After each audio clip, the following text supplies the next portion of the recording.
Hi, Richard Brook here from Creative Wellness. So I've been lucky enough to spend a few weeks at this place out here in the Algarve Paradise Island. So as you can probably see behind me, it's a really beautiful place, Ascension Centre as Didier calls it, rather than a retreat centre. So the idea isn't that you're running away from your life to feel better and then go back in order to put yourself back through the same chaos. It's like you come here to ascend and change, and raise your vibration, as he likes to say. So I'm going to tell you a little bit about my experiences here. So the first thing that really struck me when I got here is that Didier is such a warm, opening and welcoming man.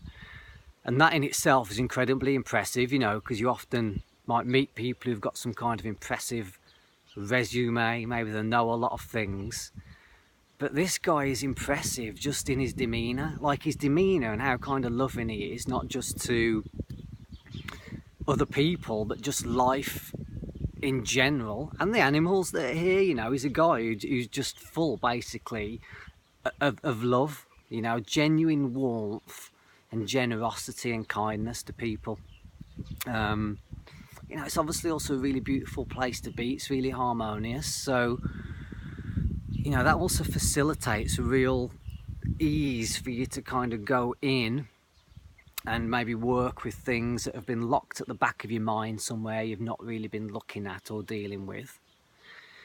But also because he's got so many therapeutic skills, as well as being just like an incredibly lovely guy, which is, like I said, very impressive and heartwarming to be around. He's also got a lot of therapeutic skills and knowledge, which of course is also amazingly beneficial. So the daily satsangs are amazing. So when you sit with him, and he gives his satsang where he's speaking from the presence, as he calls it, he's speaking from the, I guess, like the source, if you want.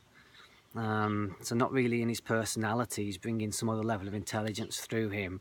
There's like a massive kind of voltage of energy that comes off him, which feels very healing in itself. Often I sit in the satsangs and it facilitates you to go into this awe-inspiring state of meditation, which is really beautiful.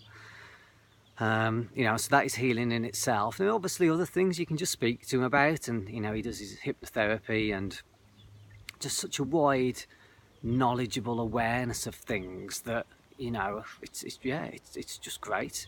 And the facilities here are amazing too. It's like it's got everything you need. The food's been great while I've been here. I've had loads of time and space for myself, because he kind of allows you that, and he also allows you space to, if you want to reciprocate and give and share some skill that you've got, he kind of allows the space for that. And because he's so open with and generous with his time, I find it just triggers that in me to kind of want to give that back. It's not like some kind of, well, I've received this, so I feel obliged to give you that. There's just something about the expanding atmosphere here which has taught me a bit of a lesson, because I think that's something that when I get back out in my life and I find myself shutting down a little bit, which sometimes happens when I live in the city, I'm going to try and remember, to push the door back open to people. I'm going to try and remember to stay open and loving and generous to people, because I see what it does to you. I see how it makes you feel like while I've been here. And yeah, it's just been basically a really inspiring experience to get up and ask someone every day, how you doing? And then for them to look you in the eye and say, yeah, life is wonderful, life is great. It's like, well, this guy's doing something that's impressive. This guy's doing something that, like, I kind of admire and kind of want to learn from. So if you get the chance to come here, I'd say definitely jump on it. Thanks a lot. Bye-bye.